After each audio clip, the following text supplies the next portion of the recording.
નામ નીતિનભાઈ, હું વઢવાણથી સામાજિક કાર્યકર છું અને જે દાહોદમાં આ બનાવ બન્યો છે 6 વર્ષની દીકરી ઉપર એટલે અને એક આજની તારીખમાં અમારે રાવળિયા બજારમાં સુરેન્દ્રનગર જિલ્લાના રાવળિયા ગામમાં પણ આવો એક બનાવ બની ગયો છે નાની દીકરી ઉપર। તો મારે સરકારને એમ કહેવું છે કે ભાઈ આપણે એક તરફ બેટી બચાવો બેટી પઢાઓનું અભિયાન ચાલીએ છે અને વારંવાર ગુજરાતમાં આ છેલ્લા 10 દિવસમાં 2 બનાવ બની ગયા છે અને પોસ્કોની કલમ હેઠળ આ વ્યક્તિઓને સજા થાય। અમારી માંગણી એવી છે કે તાત્કાલિક ધોરણે જો બીજા રાજ્યમાં અત્યારે બનાવ બન્યો હતો ને 10 દિવસમાં જો એને ફાંસી દેવામાં આવી તો એક જ દેશમાં એક જ હરખો કાનૂન હોવો જોઈએ અને એક હરખા કાનૂનના હિસાબે આપણે 10 દિવસમાં આને પણ ફાંસી દેવામાં આવે એવી અમારે સરકારને નમ્ર વિનંતી છે। અને બીજી વખત અમારી બહેનો દીકરીઓ બધી સલામત રહે એના માટે અમે આ નાનું આંદોલન કર્યું છે અને હવે પછી આવું ના થાય એવી સરકારને અમે માંગણી કરીએ છીએ। રાવળિયા બજારમાં પણ આ 40 વર્ષના એક નરાધમે 5 વર્ષની દીકરી ઉપર દુષ્કર્મ કર્યું, શું કહેશો? અમને એનો બહુ અફસોસ છે પણ અમે સરકારને એમ કહીએ છીએ કે ભાઈ આવા વ્યક્તિને જાહેરમાં ફાંસી આપો। જે પણ વ્યક્તિ આવો ગુનો કરે એને તમે જે આ સાનોમાં કોર્ટમાં કેસ આપો આના માટે એક સ્પેશિયલ કોર્ટનું નિર્માણ કરો અને સ્પેશિયલ કાયદો હોવો જોઈએ કે જેની પર પોસ્કોની કલમ લાગે અને આવી નાની જો ના સમજણ હોય ને એવી દીકરી ઉપર આવા કર્મ કરતા હોય તો એવા વ્યક્તિઓને તાત્કાલિક ધોરણે સ્પેશિયલ કોર્ટના ચુકાદાથી ફાંસી આપો।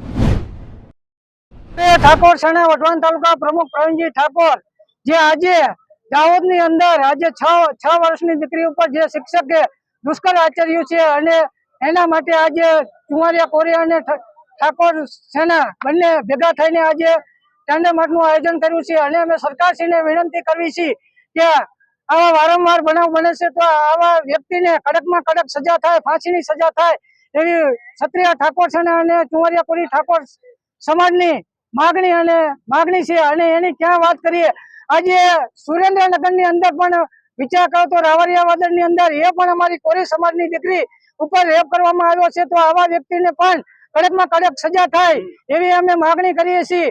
અને હું તો આજે સમાજના વ્યક્તિ અને દરેક સમાજના વ્યક્તિને કહેવા માંગુ છું કે આપણી દીકરીઓને નિશાળે મોકલતા ત્યારે આવા નરાધમથી ચેતવા જોઈએ। અને સરકાર મોટી મોટી વાતો કરી રહી છે કે બેટી બચાવ બેટી પઢાઓ તો હું સરકારશ્રીને કહેવા માંગુ છું કે આવા વ્યક્તિ જે શિક્ષકના ક્યાં આજે દીકરીઓ ભણવા જાય છે તો શિક્ષક એટલે ગુરુ કહેવાય છે અને ગુરુ એટલે જ્ઞાન આપવું જોઈએ। અને આ નરાધમ વ્યક્તિએ 6 વર્ષની દીકરી ઉપર જો આજે બળાત્કાર કરવો હોય તો એમને એ વાતને અમે વખોડી કાઢીએ છીએ। બેન છે ઉને મારા સૌ આ અમારે મંદિર છે મોરાજીનું કણનું અને આજ આ દીકરીઓ સાથે આવું બનાવ બને છે। આ નિશાળે છોકરીઓને કોણ મોકલે નાની નાની બેબીઓને? આ શિક્ષક થઈને આવું બધું કરે છે તો બીજાને કોઈને વિશ્વાસ આવે? અને આજ અમારે રાવળિયા વદર સુરેન્દ્રનગરમાં આવું બનાવ બનતું જાય છે તો એનું કામ તમે આગળ વધારો તો સારું સરકાર તો હા નતર અમે આજથી ડબલ ઉલર ઉપાડશું। આવા નરાધમને તમે ફાંસી આપો તો અમારી વિનંતી છે। આ સરકાર બેટી બચાવ બેટી બચાવ બેટી બચાવ બેટી પઢાઓ બેટી બચાવ બેટી પઢાઓ આ શું બધું રખાયું છે અને આને બદલે તો આ બધું આવું થાય છે। શું કરવાનું? કોણ દીકરીઓને નિશાળે મોકલશે? આમાં ગેસ્ટ હાઉસના માલિકની પણ આમાં 120B નીચે કાવતરામાં ધરપકડ થવી જોઈએ। ગેસ્ટ હાઉસમાં જો 18 વર્ષથી નીચેની બાળા હોય અને એને રૂમ પ્રોવાઈડ કર્યો હોય તો ગેસ્ટ હાઉસના માલિક અને મેનેજરની પણ ધરપકડ થવી જોઈએ।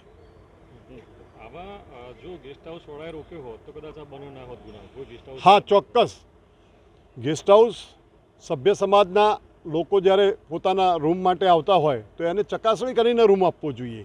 જ્યારે બાલિકા છે 16 વર્ષની છે તો એને આધાર કાર્ડ પણ માગ્યું નથી તો એ પણ 120Bમાં કાવતરામાં જવાબદાર ઠરે છે। તો એસપી સાહેબને અમે રજૂઆત કરી છે કે આ કાવતરાખોરોને પણ અંદર સંડોવણીના રૂપે ભાગરૂપે એટલે સાહેબે એમ કીધું કે અમે સીટ બનાવી છે અને 5-6 કલાકમાં આનું એક્શન લઈ લઈએ છીએ। શું કોઈ અત્યારે હાલ સામે શાળા સંકુલ છે તો એ લાલ બત્તી સમાના કિસ્સો છે, શું કહેશો? આ સભ્ય સમાજને ન શોભે તેવા કૃત્યો અત્યારે હાલ જો થઈ રહ્યા હોય તો પોલીસે કાયદાની રીતે કોલેજની આજુબાજુ જે કોઈ પણ ગેસ્ટ હાઉસો આવતા હોય તેની તપાસ કરી અને યોગ્ય દિશામાં નિર્ણય લેવો જોઈએ।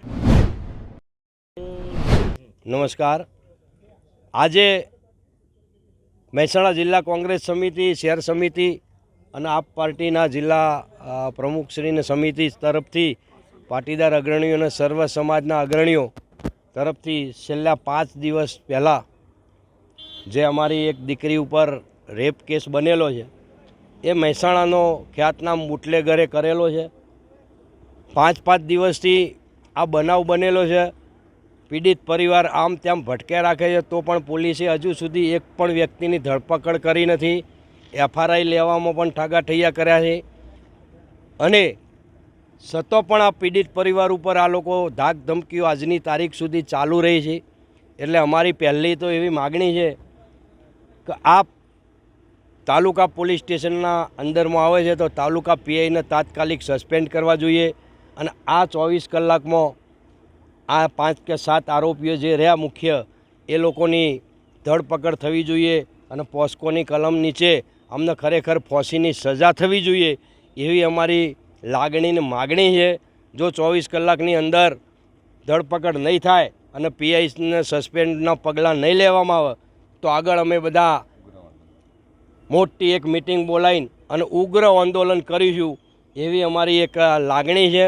આ પીડિત પરિવારને આ અમારી દીકરીને ન્યાય મળવો જોઈએ એવી અમારા સર્વ આગેવાનો તરફથી હું રજૂઆત કરું છું અને અમે ન્યાય લઈને જ જંપીશું. જય ભારત, જય હિન્દ. નરેન્દ્રભાઈ, અત્યારે હાલ આ ફરિયાદ શું આવી છે અને તમે ક્યાં રજૂઆત કરવા આવ્યા? અમે SP સાહેબને રજૂઆત કરવા આવ્યા છે. SP સાહેબે સારી ભાષામાં અમને જવાબ આપ્યો છે. SP સાહેબનો પણ અમે આભાર માનીએ છીએ અને SP સાહેબે અમને દિલાસો આપ્યો છે કે 4-5 કલાકમાં આની એક્શન લઈ લઈશ અને રિઝલ્ટ મળી જશે. અમે વાર જોઈએ છીએ. 24 કલાકમાં જો રિઝલ્ટ નહીં મળે તો અમે આગળના પગલાં વિચારીશું. ફરિયાદીમાં એક જ નામ છે નાબાલિગ? ફરિયાદીમાં એક જ નામ છે. એ એક નામ આ લોકોએ જાણી જોઈને જ લીધું છે. PIના રાઇટર સમાધાન કરવાનું વારંવાર પ્રેશર કરે છે અને ધાક ધમકીઓ આપે છે પોલીસવાળા પાછલા દરવાજેથી. એટલે આ લોકો બીજા નામ લખતા નથી. આજે SP સાહેબે કહ્યું કે તમે અત્યારે ફરિયાદ લખાવો, બીજા નામ લખશે. એટલે હવે અમે પાછી બીજી FRI કરવા માટે નીકળ્યા છીએ.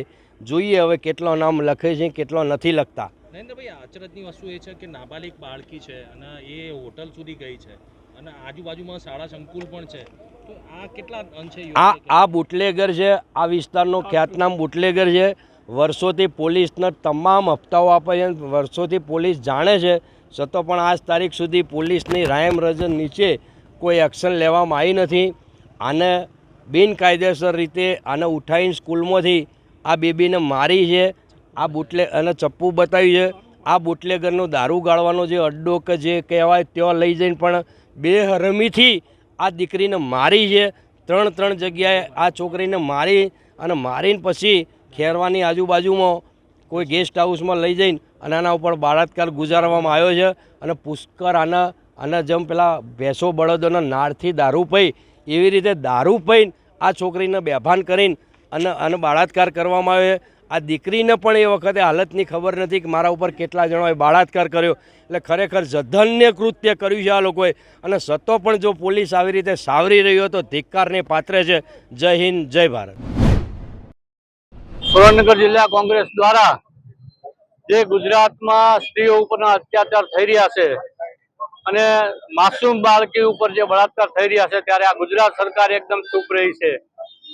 બીજા રાજ્યોમાં, કર્ણાટકમાં, મણિપુરમાં કોઈ ઘટના ઘટે તો એને માટે થઈને કેન્ડલ માર્ચ ભાજપ દ્વારા અહીં કરવામાં આવે છે, પણ ભાજપમાં જયારે આ ગુનાખોરી થઈ રહી છે ત્યારે આ ભાજપ સરકાર મૂંગી થઈને બેઠી છે. ભાજપના આગેવાનો મૂંગા થઈને બેઠા છે. ત્યારે કોંગ્રેસ આ અંગે સરકારને ચેતવણી આપે છે કે આ જે ગુનાખોરી વધી રહી છે એની સામે કોંગ્રેસ મુખ્ય સાક્ષી બનીને નહીં ખડી રહે અને આના માટે થઈને અમે અસરકારક કાર્યક્રમ આપશું. દાહોદની માસૂમ 5 વર્ષની દીકરી અને સુરેન્દ્રનગર જિલ્લાના રાવડિયા વદરની 5 વર્ષની દીકરી માટે આજે કોંગ્રેસના બધા જ કાર્યકર્તાઓ અને વિશાળ સંખ્યાની અંદર વિદ્યાર્થીનીઓ અને મહિલાઓ દ્વારા પૂજ્ય બાબા સાહેબની પ્રતિમાએ મીણબત્તી પ્રગટાવી અને ભારતીય જનતા પાર્ટીની સરકાર સામે એ આજે રણસિંગુ ફૂક્યું છે. કારણ કે કલકત્તાની અંદર કોઈ ઘટના થાય, પશ્ચિમ બંગાળમાં કોઈ ઘટના ઘટે ત્યારે ગુજરાતના ભાજપના નેતાઓ મીણબત્તીઓ લઈને નીકળે છે, પણ ગુજરાતની દીકરી સાથે જઘન્ય અપરાધ થાય ત્યારે ભાજપના આ બે મોઢાના લોકોના મોઢામાં મગ ભર્યા હોય એમ ચૂપ થઈ જાય છે. ત્યારે એક શબ્દ બોલતા નથી. જે મુદ્દે રાહુલજી કશું બોલ્યા જ ના હોય એવા મુદ્દે મુખ્યમંત્રીને ધરણા કરવાનો ટાઈમ મળી જાય છે, પણ ગુજરાતની દીકરીઓની જેની ચીકારીઓ છે, એની ચીખો છે, એમના કાન સુધી સંભળાતી નથી. આજે સુરેન્દ્રનગર જિલ્લાની અંદર એક 5 વર્ષની દીકરી સાથે બળાત્કારની ઘટના ઘટી છે, પરંતુ હજી સુધી ભારતીય જનતા પાર્ટીના એક પણ નેતાએ એક પણ શબ્દનું પુનરુચ્ચાર કર્યું નથી. દાહોદની અંદર બળાત્કારી જે આચાર્ય હતો એને બચાવવાની કોશિશ કરવામાં આવતી હતી, કારણ કે એનું કનેક્શન RSS સાથે નીકળ્યું છે, એનું કનેક્શન વિશ્વ હિન્દુ પરિષદ સાથે નીકળ્યું છે. માટે આવા બળાત્કારીને પણ એ લોકો બચાવવાનો જઘન્ય અપરાધ કરશે. ગુજરાતની દીકરીઓને કુખેથી એને મારી નાખવાનું, એનું ગળું દબાવી દેવાનું, એનો અવાજ રૂંધી નાખવાનો પ્રયત્ન જે કરવામાં આવી રહ્યો છે ભાજપની સરકારની અંદર, એ નિંદનીય છે. ભાજપના એક પછી એક અનેક નેતાઓ આવા ચારિત્રહીન અપરાધોની અંદર સંડોવાયેલા છે, ત્યારે એમની પાસે બીજી શું અપેક્ષા રાખી શકાય?